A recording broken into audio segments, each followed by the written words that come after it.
Good evening, I'm Brett Baer. This is a Fox News alert. Within the last 2 minutes, the State Department announced it is temporarily withdrawing more staff from its embassy in Tripoli, Libya.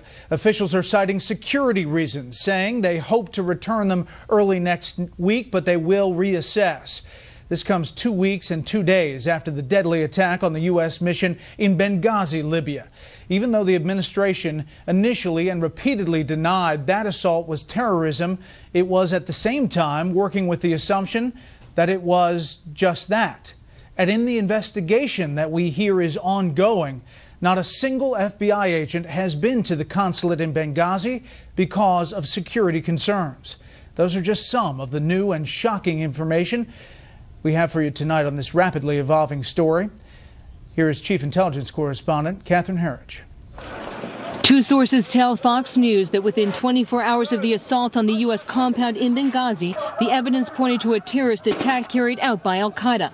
The U.S. intelligence community possessed strong leads that implicated al-Qaeda's affiliate in North Africa, working with a second group, Ansar al-Sharia, that seeks to establish an Islamic state. Quote, no one believed that mortars and the RPGs were just the work of a mob. No one.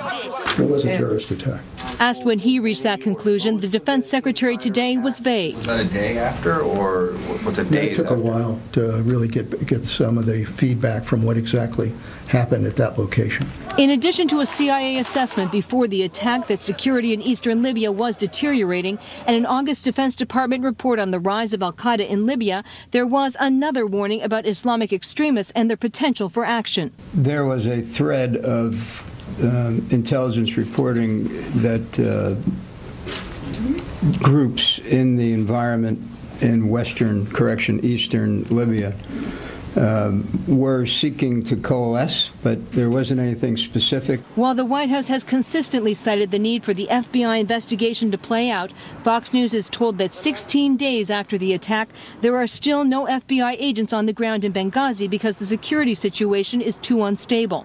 The chairman of the House Homeland Security Committee says the statement smacks of a pre-9/11 mindset. One thing we were supposed to have learned back on September 11th was that no longer would we assume that these are criminal matters, but instead they're terrorist attacks. Fox News is told there was an internal decision to label or approach Benghazi as a likely act of terrorism. This has concrete implications. By tying the attack to al-Qaeda, its affiliates, or those who support al-Qaeda, it frees up assets under the Authorization for Use of Military Force, or the AUMF, a point Panetta seemed to hint at today. We're going to continue to go after those that would attack our individuals, and I think that remains the case here as well. While one source says Benghazi seemed, quote, pretty black and white based on the heavy weapons and the level of coordination, Fox News is told that 3 days after the attack, the CIA Director David Petraeus briefed members of the House Intelligence Committee.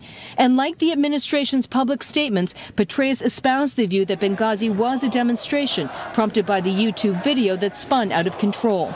This was, quote, shocking to some members who were present and saw the same intelligence as definitely pointing toward a terrorist attack, raising questions about why it took the administration so long to acknowledge publicly what seemed to be well understood privately. Finally, yesterday, Secretary of State Clinton talked about the specific al-Qaeda affiliate, AQIM, that's implicated in the Benghazi attack, saying this. For some time, al-Qaeda in the Islamic Maghreb and other groups have launched attacks and kidnappings from northern Mali into neighboring countries. Now, with a larger safe haven and increased freedom to maneuver, terrorists are seeking to extend their reach and their networks in multiple directions. Asked if the intelligence community cleared Ambassador Rice's now controversial claims about Benghazi, a spokesman for the National Security Council insisted her statements were consistent with the information available to the intelligence community at that time.